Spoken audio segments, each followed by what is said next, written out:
Alright, so I'm going to make a quick tutorial on just to get the 3D printing stuff kind of rehashed through a little bit, and just to get this as a record you can return to.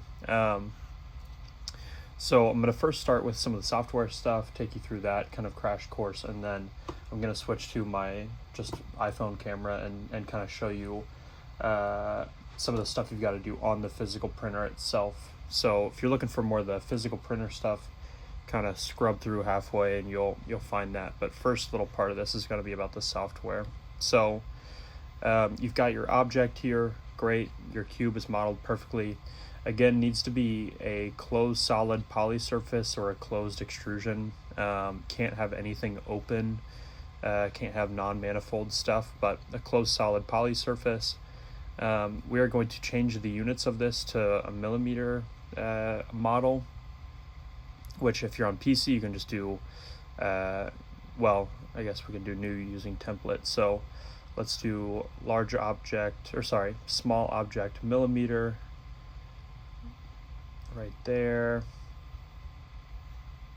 So now we've got a brand new file that's in millimeters. I'm going to Control C to copy this, or Command C if you're on Mac, and Control V, paste it into that new one. So now this is a file made in millimeters with our model, and it should maintain the size of it. So it's not like 4 inches is now going to be 4 millimeters. 4 inches will turn into, 800 millimeters or whatever it is. I don't know. I think it's 102 millimeters. But so now we've got our model kind of in a millimeter thing. So we've got this object, that's our cube, that's what we want to print. We're going to select it, and we're going to say File, Export Selected. And once it pops up this thing, we will save it in a place where we want to save it to. So I'm going to name this cube test for the sake of this, but name it as you want, and we will save this as an STL. By the way, this isn't the laser cutting tutorial, but we got told today that the files for laser cutting need to be in Rhino 7. This is how you do that. You select your drawing that you made for the laser cutting room, export selected, and then you can export as a Rhino 7 thing. You don't have to go download Rhino 7. But anyway, for 3D printing, we're going to use an STL. So STL there, save it in a good spot, export. I personally have never changed any of these dialog boxes that pop up, and I've had success with everything I've ever printed, so I don't think you need to change any of this stuff. But okay, now we're done, we're exported. So we're out of Rhino now. We can basically close Rhino. And we will open up Bamboo Studio. So let's go File, New Project. Sure, I'll save this. Okay. And it opens up a blank plate for us. So your guys' looks a little different than mine because I think I have an older version of Bambulabs, but it's the same principle. Up in this top left part of the screen, you're going to be able to select your printer that you want to use. You'll have an A1 I'm gonna throw up A1 Mini, and then a normal Bambulab A1, and then you can have the P1S on there too. Selecting this size matters. So before you are ready to print, you kind of want to walk around the building and look at all the 3D printers and see what's available, and choose the 3D printer that you want to use, because you can't just save it as a mini and do all your work in here, save it, and then go put it on a non-mini 3D printer. Same the other way around. If I am working on the P1S plate, I can only print on the P1S. This file, if you try to plug it into your 3D printer and try to print it, it's going to say, hey, this isn't the right size. So you've got to be working on the correct plate size. So because my printer is an A1 Mini, I'm selecting A1 Mini. I've got filament it's good to change this to the Bamboo PLA if that's what you're using. It just modifies the temperature values a little bit to kind of like perfectly work. So I would use that. Okay, so we've got our printer selected. We've got our filament selected. We need to add our model into here now. So the way that I always do this, and I've never had an issue, is this button right here, kind of top middle of your screen. So add, and I will go and find that model that I just saved, cube test, and drop it in there. There it is. So I've got my object in here now, ready to go. So there is, yours will probably look like this with that advanced tab turned off and just these 4 things. I have the advanced thing on, not because I'm cool, well, I mean, but not because of any reason other than there's a couple little settings that I like to change every once in a while. Honestly, I want us to not even worry about it right now. Let's just like do the kind of normal version of printing. Once we get more used to this idea of printing, we can kind of start to mess with stuff a little bit more. But I'm going to show you like the only maybe 2 or 3 things that you might need to change. Everything else, I promise you, the default setting is good. Like it works well. Nothing in here needs to change unless you're doing something really crazy, which none of us are. We're doing beautiful things, but nothing crazy. Okay, so starting left and going right, the quality, leave that all default. I think your guys are gonna be probably this 0.2 standard. Leave all this, nothing needs to change. Strength, leave all this, nothing needs to change. I've had some people kind of wonder about like the infill. So this is the kind of texture or the pattern it makes for the inside of these things. They don't print solid, they print with kind of hollowness inside of there, but this gives it kind of structure on the inside. Don't change this. Rectilinear is the kind of best bang for your buck as far as strength and speed of printing, so just leave that as it is. Don't touch that. Speed, leave this. Don't try to speed the thing up by making this number go faster, because the printer is going to start like shaking all around because it's trying to move at hyper speed, and it's going to make your print fail. So leave it at the default setting. It's default for a reason. It's because it works. Don't touch that. All right, one of the only things that you're going to touch in the support tab, you are going to turn on enable support, and this is going to be the case for everybody. I don't think anybody's going to have a model that you don't need a support for. We are going to check that box to turn it on, and we want to make this go to tree auto. Don't mess with that stuff. Don't mess with the threshold angle. Just leave all the rest of the stuff kind of default, but you do want to enable support and turn it to tree if it's not already on tree auto. And then this tab, don't need to do anything there. Just that's really the only thing you're touching over here. So there's your model. Sometimes you're going to have your model be like this and it's going to say error. Your thing is laid over the boundary of the thing. That's just because you're not kind of within the build plate. So once you move it over there, that'll go away. So we've got this object. Part of the thing, like we were kind of talking about, is that we want to cut the model. So in order to cut the thing, again, back to our kind of tools up here, click on that cut, and you want to rotate this thing around so it is a section cut, meaning it's a vertical plane that we're using to cut. So I can see my red one is the one that needs to rotate. Let's go 90, and I can kind of slowly drag that section plane back and forth. Obviously you want your section cut in kind of the most interesting spot, which for me is right here, because this is a miraculous, stupendous, I already said that, remarkable model. That is extremely interesting section. Congrats. So this is important.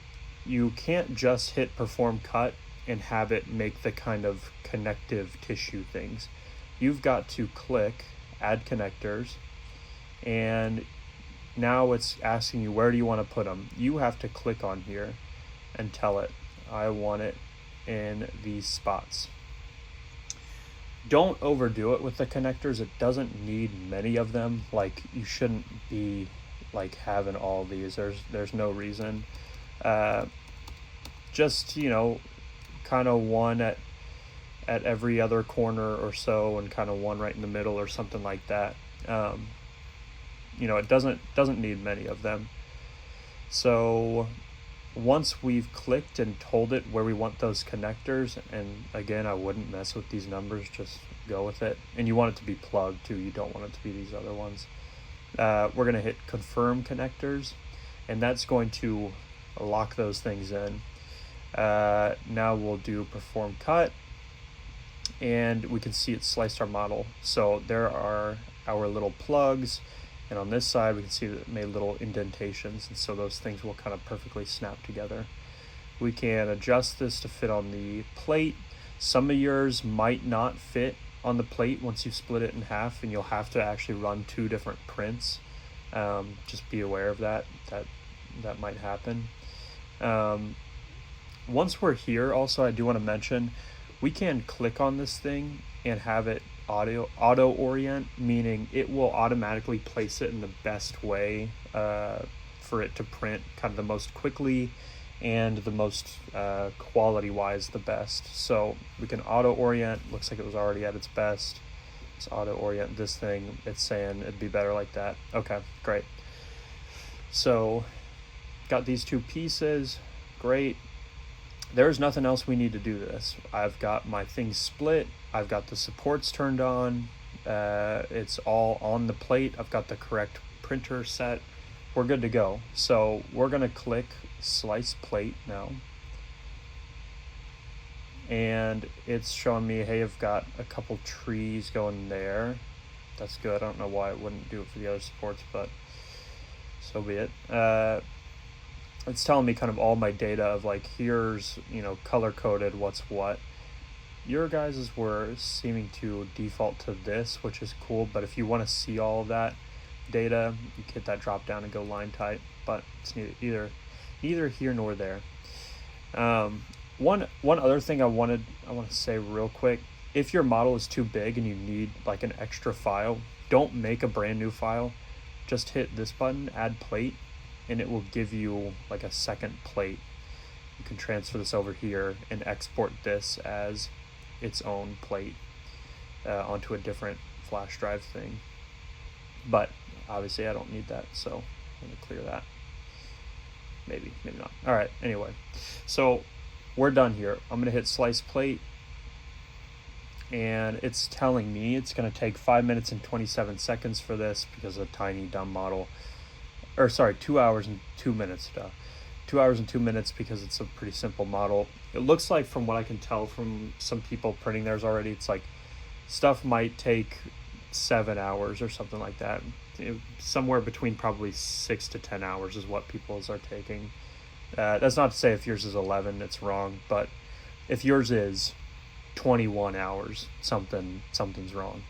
But if you're kind of in that range, somewhere, you know, 6 to 12, 13 hours, something like that, that's probably what it is. All right, we sliced it, looked at it, looks good, and we are going to hit this drop down that says print plate, and we're going to export plate sliced file. Export plate sliced file. And I'll click the button, and I've got my little micro SD already plugged in right here, so looks good.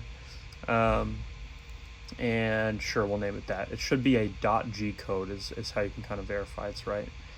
So we'll save that, and it looks like down here it exported. I'm gonna eject this thing and move over to my my printer. By the way, if your SD card, when you plug it into the printer, is saying something about like your SD card is like, you know, invalid or corrupted or something, that just means that you need to reformat your SD card. Basically, I would Google Bambulabs SD card not working or not recognizing, or whatever the error code thing it gives you on the screen of the printer, I would kind of Google that and see what people do. For 98% of you, the thing just needs to be reformatted, which there's a ton of guides on how to reformat an SD card to kind of work for the Bambulab thing. So that's what you've got to do if your thing is giving you an error. I'm not going to go through that in the tutorial, but you guys should be able to figure that out. Okay, on to the printer. Okay, so we are in my office. Oh my god. And I'm gonna kind of continue showing you some stuff on the 3D printer. So this is an A1 Mini, same exact things we have out there. Also, all of the 3D printers work the same in a way, so there's not much of a difference between the A1 Mini and the non-Mini one. Miffy's gonna help us a little bit. So first thing to do is we're gonna, we have our thing on our micro SD card. We come over to the printer. We've got our spool of filament over here, and we need to, first thing, load the filament. So we are going to push filament, and we're gonna hit load. If somebody's is on here already and their print is done, you need to hit unload and just follow the instructions on the thing. The nice thing about these printers, they're very kind of user friendly and tell you kind of exactly what's happening on the thing. So it's first heating the nozzle, and then we'll kind of start feeding the stuff in. Okay, so our nozzle is heated. It's telling us please feed the filament. Okay, got it. So you need to load your filament on that thing, so the filament's coming kind of from the underside, and we will feed it through this thing, kind of see the filament going through that tube. So keep pulling it through, and you will eventually kind of feel it hit kind of a bottom, like we can't really push it anymore. That means it's at the kind of bottom of the thing. You don't need to like keep forcing it. It's gonna grab it. So now it's saying check nozzle, if done, filament was extruded. So we look in here and we can see that some filament has been extruded. That means that we are good to go. Let's hit filament extruded and continue. And then it's gonna kind of work its way through some of the older filaments. So if we look in here, we can see that it's kind of pushing some filament out. That's what the person before you had, kind of the old filament. Why is this? Whoa. Okay. So once our filament's good, it's gonna kind of kick some of that out. Load completed. What do you think, Meffy? Good? All right. Okay, now I've got my micro SD card with my file on it. I'm going to plug it in, and it's going to take a second to read it, but eventually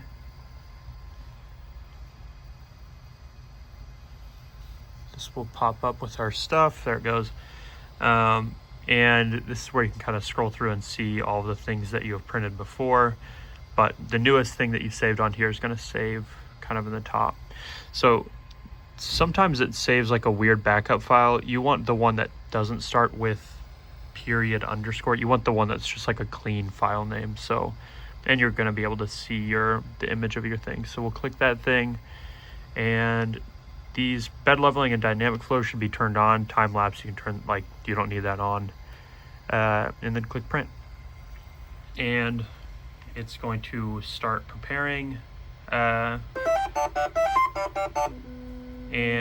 there it's kind of like there's a show and dance it does to kind of calibrate itself, get the bed all level and everything like that. That usually takes about 5 minutes or something.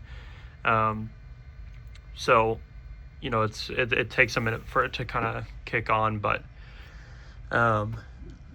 yeah, it'll start going. You kind of need to watch it for the first few minutes, or maybe you just watch and see that it starts. You can leave for 10 minutes and then come back after 10 minutes and see the kind of progress of like the first layer or whatever. But yeah, that's kind of everything with this. If you notice something is kind of messed up, it's like just hit stop and it will completely stop the print, or hit pause if you want to not completely stop the print, but you know, pause it and you're able to resume. If you hit stop, you're not able to resume, so don't do that.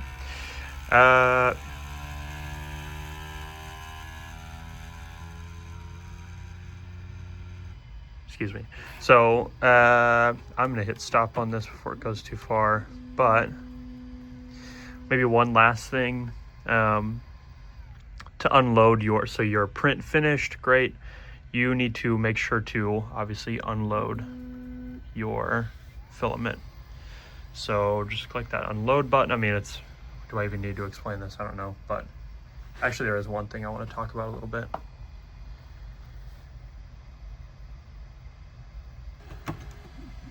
Okay, it's doing its little dance.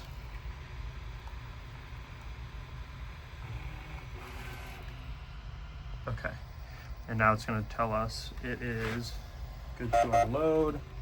So we'll just kind of spin this thing back on itself. And one thing that you want to be good about is not letting this thing just hang loose and like get all tangled up in here. You want to always, these two little holes on your spool, they're there for a reason, so you can thread your filament through that and keep it kind of nice and wound up. You know, as soon as you leave this loose, this is gonna like wind up in a weird, unpredictable way, and when you start to print stuff, it's going to get caught and like get tangled, and it's gonna ruin your print. So you wanna make sure you're always kind of keeping it like that. Okay, thanks, bye.